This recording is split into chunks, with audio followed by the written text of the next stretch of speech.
CM টিপুলে মুখ্যমন্ত্ৰী আত্মনিৰ্ভৰশীল অসম। ইতিমধ্যে যিহেতু বহুতে প্ৰশ্ন কৰি আছিলে যে CM টিপুলেৰ ফাইনেল লিষ্টখন কেতিয়া প্ৰকাশ কৰা হ'ব। সকলোৰে মনত কেৱল এটাই চিন্তা যে CM টিপুলেৰ ফাইনেল লিষ্টখন PDF-টো প্ৰকাশ পালে নেকি। তেওঁলোকে যিহেতু এই যিটো assampro.org এটা ভিডিঅ' দেখিবলৈ পাইছোঁ, তাত যিহেতু কৈছে assampro.org-ত ভিজিট কৰিলে এই লিংকটোত ভিজিট কৰিলে যিটো ফাইনেল লিষ্ট হয় সেই ফাইনেল লিষ্টটো চাব পাৰিব। কিন্তু এই লিংকটো একদম ফেক হয়। এই লিংকটোৰ ওপৰত কোনো ধৰণৰ বিশ্বাস নকৰিব। ইয়াতে দিয়া আছে যে CM টিপুলে 2.0 district wise check distribution schedule 2026। ইয়াত এটা টেলিগ্ৰাম লিংকৰ জৰিয়তে এই ৱেবছাইটটো বনাইছে। ইয়াতে দিয়া আছে যে টেণ্টেটিভ ডেট। ইয়াক লৈ পিনি আপোনালোকে কোনো ধৰণৰ ভুল ডিচিশ্যন নল'ব যে তেওঁলোকে ইয়াতে এটা দিছে যে 7/2/2026 কামৰূপ ডিষ্ট্ৰিক্টত দিয়া হ'ব। তাৰপিছতে ইয়াতে আহিছে নেক্সট আহিলে 8/2/2026 ডিব্ৰুগড়, তিনিচুকীয়া, চৰাইদেউ, শিৱসাগৰ। তাৰপিছত নেক্সট আহিলে 9/2/2026 তেজপুৰত ক'ত দিয়া হ'ব, বিশ্বনাথ, শোণিতপুৰ, দৰং আৰু তেজপুৰ মিলাই পিনি ইয়াতে এটা দিয়া হৈছে।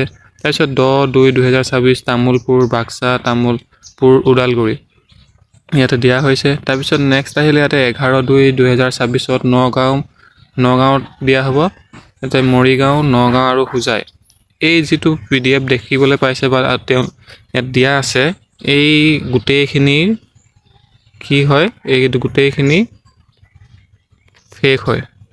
আপোনালোকে এই এডভাৰটাইজমেণ্টটো বা ইয়াত যিটো দিয়া আছে টেণ্টেটিভ ডেট, ইয়াৰ ওপৰত আপোনালোকে ভুল নাযাব যে এইটোৰ মতে আপোনালোকক দিয়া হ'ব। আপোনালোকক মই আপডেটটোৰ জৰিয়তে বুজাবলৈ চেষ্টা কৰিছোঁ যে ইয়াত কেৱল কেইখনমান ডিষ্ট্ৰিক্টহে উল্লেখ কৰা হৈছে, বাকীবোৰ ডিষ্ট্ৰিক্ট ইয়াত ক'তা আপোনালোকে নিজেই চাব পাৰে। ইয়াত বাকীবোৰ ডিষ্ট্ৰিক্টৰ নাম মেনশ্যনে নাই। এইটো এটা ফেক হয়। এই ৱেবছাইটটোৱে ফেক হয়। আপোনালোকে এই ৱেবছাইটটোৰ মতে যদি কাম কৰে আপোনালোকে পিছত পস্তাব। আপোনালোকে যিহেতু বহুতে দেখিবলৈ পাইছে যে এই ৱেবছাইটটো লৈ পিনি ভিডিঅ' বনোৱা হৈছে যে এই ৱেবছাইটটোতো আপডেট দিয়া হ'ব, ডিক্লেয়াৰ কৰা হ'ব ফাইনেল লিষ্টটো, ইয়াতে আপোনালোকে চাব পাৰিব। কিন্তু ফাইনেল লিষ্টখন কোনো ধৰণে অনলাইন আপোনালোকে চাব নোৱাৰে। আপোনালোকে ফাইনেল লিষ্টখন চাবলৈ হ'লে আপোনালোকৰ যিটো ওচৰত MLA আছে বা আপোনালোকৰ অফিচৰ কাৰ্যালয় আছে, য'ত আপোনালোকৰ কোৰ্টত হওক বা নাইবা আপোনালোকে ফৰ্ম জমা দিছিলে বা ইণ্টাৰভিউ হৈছিলে, তাত গৈ পিনি আপোনালোকে খবৰ কৰিব পাৰে। নতুবা আপোনালোকৰ যদি চিনাকি কোনোবা ব্যক্তি আছে অফিচৰ কাৰ্যালয়ত কাম কৰা, তেওঁৰ লগত আপোনালোকে যোগাযোগ কৰি পিনি PDF-সমূহ বা নামসমূহ চেক কৰিব পাৰে। আৰু বিশেষ যদি আপোনালোকৰ এতিয়ালৈকে ফোন কল মেছেজ অহা নাই, তেন্তে আপোনালোকে আৰু 2 দিন অপেক্ষা কৰা। আৰু 2 দিনতো যদি নাহে তেন্তে আপোনালোকে সেই টকাটোৰ আশা বাদ দিয়ক।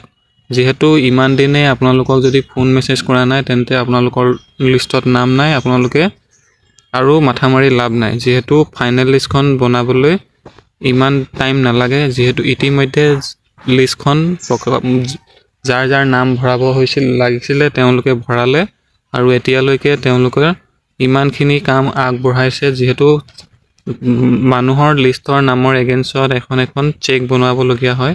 সেই চেকবোৰ বনাওঁতে ফাইনেল লিষ্ট ইতিমধ্যে বনোৱা হৈ গৈছে।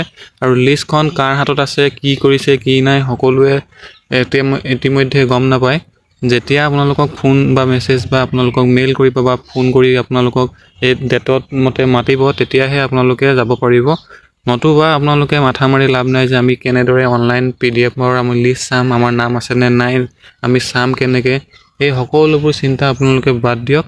সেই তেনেদৰে আপোনালোকে অনলাইন চাব পৰা ছিষ্টেম নায়েই। আৰু এইটো যিটো দিয়া আছে assampro.org-ত আপোনালোকে ভিজিট কৰিলে আপোনালোকে CM টিপুলে ফাইনেল লিষ্টখন ডিক্লেয়াৰ্ড হ'ল। ইয়াতে এপ্লিকেশ্যন ফৰ্ম চাব পাৰিব। ইয়াত চাব পাৰিব হয়। ইয়াতে কি চাব পাৰিব মই জনাইছোঁ আপোনালোকক। এপ্লিকেশ্যন ফৰ্মখন চাব পাৰিব, ফাইনেল চেক ষ্টেটাছ ইয়াতে লগ ইন কৰি চাব পাৰিব। এইকেইটা ঠিকে আছে। কিন্তু ইয়াত যেনেদৰে দিয়া হৈছে যে ফাইনেল লিষ্টখন ডিক্লেয়াৰ্ড হ'ল, ইয়াতে অনলাইনত আপোনালোকে চাব পাৰিব, এইটো টোটেলি ফেক হয়। ইয়াৰ মতে থাকিলে আপোনালোকে লাষ্টত পস্তাব। চিন্তা কৰিব নালাগে। ইয়াতে যিহেতু মই আপোনালোকক বাৰে বাৰে কৈছোঁ এই ৱেবছাইটটো ফেক হয়। আপোনালোকে এই ৱেবছাইটটোৰ মতে কাম কৰিলে নহ'ব। ইয়াতে যিহেতু টেণ্টেটিভ ডেট এটা দিয়া আছে 7/2/26 কামৰূপ, ডিব্ৰুগড়, চৰাইদেউ, শিৱসাগৰ, ইয়াত বাকীখিনি ডিষ্ট্ৰিক্ট ক'তা ইয়াতে আপোনালোকে নিজে চাব পাৰে। এইকেইখন ডিষ্ট্ৰিক্ট নি অসমৰ অকল, বাকীখিনি ডিষ্ট্ৰিক্ট ইয়াত নাইচোন। আপোনালোকে এই ৱেবছাইটটোত মতে যদি চাই তেন্তে আপোনালোকে ৰং ইনফৰমেশ্যন এইখিনি আপোনালোকক জনাইছোঁ। আৰু PDF যদি বা আপোনালোকে যদি লিষ্টত নাম আছে নাই চাবলৈ হ'লে সেইখিনি প্ৰক্ৰিয়া আপোনালোকৰ অফলাইন লিষ্ট প্ৰকাশ পাব। অফলাইন চাব পাৰিব, অফিচৰ মানুহৰ লগত হাত ৰাখিব লাগিব, যোগাযোগ কৰিব লাগিব বা আপোনালোকক অফিচৰ পৰা ফোন কৰিব লাগিব, তেতিয়াহে আপোনালোকে লিষ্টখন চাব পাৰিব বা আপোনালোকৰ লিষ্টত নাম আছে নে নাই আপোনালোকে গম পাব। এনেই অপাবতে অনলাইন আপোনালোকে চাব বিচাৰিলে ইটোৰ পৰা ইটো ৱেবছাইট বা অফিচিয়েল ৱেবছাইটত আপোনালোকে ভিজিট কৰিলেও কোনো ধৰণৰ আপোনালোকে অনলাইন চাব পৰা ছিষ্টেম এতিয়ালৈকে উলিয়াই দিয়া নাই। আজি 2 তাৰিখ হৈ গ'ল আৰু যিহেতু 4 দিনৰ পাছতহে এই টকাসমূহ ডিষ্ট্ৰিবিউশ্যন কৰিব বুলি মুখ্যমন্ত্ৰী ডাঙৰীয়াদেৱে ঘোষণা কৰিছিলে। কিন্তু ইমান দিনে অনলাইন যদি প্ৰকাশ কৰিবলগীয়া থাকিলে হয় লিষ্টসমূহ এতিয়ালৈকে প্ৰকাশ কৰিলে হয়। যিহেতু অফলাইন তেওঁলোকে লিষ্ট বনাইছে, সেই লিষ্টখন যদি কোনোবাই ভাইৰেল কৰে বা তেওঁলোকে পঠিয়াই বা তেওঁলোক অফিচৰ মানুহৰ লগত আপোনালোকৰ যোগাযোগ আছে তলে তলে, তেন্তে আপোনালোকে চাব পাৰিব, নতুবা আপোনালোকে অনলাইন চাব পৰা কোনো ছিষ্টেম এতিয়ালৈকে দিয়া নাই।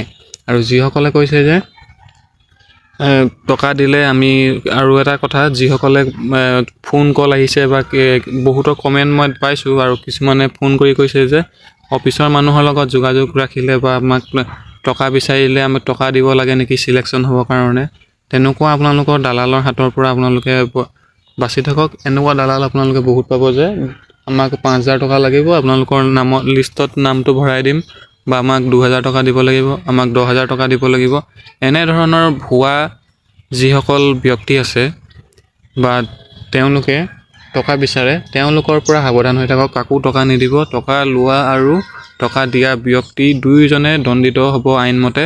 আপোনালোকে তেনেধৰণৰ ভুলসমূহ নকৰিব যে আমি লোনটো পাম বা আপোনালোকে টকাটো পাব বুলি আপোনালোকে কোনো তেনেধৰণে অজ্ঞাত ব্যক্তিক তেনেধৰণৰ কোনো টকা নিদিব। ফোন কল মেছেজ আহিলেও আপোনালোকক যদি কোনোবাই টকা বিচাৰে বা টকা বিচাৰি পিনি নাম লিষ্টত নাম ভৰাই দিম বুলি ভাবে, তেন্তে তেওঁলোকৰ পৰা আপোনালোকে হাত সাৰি থাকক। অৱশেষত বিশেষ ক'বলৈ নাযাওঁ, অনলাইনত আপোনালোকৰ কোনো ধৰণৰ যিটো লিষ্ট হয় সেই লিষ্টখন প্ৰকাশ পোৱাই নাই এতিয়ালৈকে। যদিহে প্ৰকাশ পায় আপোনালোকক জনাই দিয়া হ'ব। আৰু এই যিটো মই বাৰে বাৰে কৈছোঁ assampro.org ভিজিট কৰি পিনি আপোনালোকে এই যিটো দেখি পাইছে, আপোনালোকৰ ভিডিঅ' এটা মই দেখি পাইছোঁ, এই তাত ৰং ইনফৰমেশ্যন দিয়া হৈছে যে ইয়াতে সকলোৱে এইটো ডেটৰ মতে যাব লাগিব। যিহেতু অফিচৰ পৰা ফোন কৰিব আপোনালোকক, যিহেতু এপ্লাই কৰোঁতে নাম্বাৰ দিয়া আছিলে ফোন নম্বৰ, বা আপোনালোকক মেইলত আহিব বা আপোনালোকক মেছেজ আহিব, সেইমতেহে যাব লাগিব। আৰু যদিহে এতিয়ালৈকে আপোনালোকৰ কোনো মেইল ফোন কল নাই অহা আৰু 2টা দিন অপেক্ষা কৰা, আৰু 2টা দিনতো যদি নাহে আপোনালোকৰ, তেন্তে আপোনালোকে এই টকাটো ৰাখা বাদ দিয়ক। আপোনালোকে ইতিমধ্যে ইমান দিনে আপোনালোকক ফোন মেছেজ কৰি পিনি যি ব্যক্তিসকল পাবলগীয়া আছিলে তেওঁলোকক ফোন মেছেজ কল বা মেইল আহিলেই ইতিমধ্যে তেওঁলোকৰ নামত চেক বনোৱা হৈ গৈছে। আৰু যদিহে আপোনাৰ এতিয়ালৈকে অহা নাই তেন্তে এই টকাটো ৰাখা বাদ দিয়ক। আপোনালোকৰ নিজৰ কামত মনোনিৱেশ কৰক। এই টকাটো লৈ পিনি মাথা মাৰি লাভ নাই। যদি ভিডিঅ'টোৰ ইনফৰমেশ্যনটো অলপ হ'লেও আপোনালোকৰ হেল্পফুল বুলি ভাবিছে তেন্তে লাইক কৰক আৰু শ্বেয়াৰ কৰক যিসকলৰ মেছেজ এতিয়াও নাই অহা। আৰু তলে তলে হাত ৰাখিলেহে টকাটো পাব। ইনডাইৰেক্টলি মই আপোনালোকক কৈ দিছোঁ, যিসকল ব্যক্তিয়ে তলে তলে কামসমূহ কৰিছে বা তেওঁলোকে অফিচৰ লগত হাত ৰাখিছে তেওঁলোকে সেই টকাটো পাব। আৰু বিশেষ একো নকওঁ। যদি চেনেলটো নতুনকৈ ভিজিট কৰিছে তেন্তে আগলৈ এনেদৰে ইনফৰমেশ্যনবোৰ পাই থাকিবলৈ চেনেলটো ছাবস্ক্ৰাইব কৰি ল'ব। আজিলৈ ইমানেই। ধন্যবাদ। জয় অসম।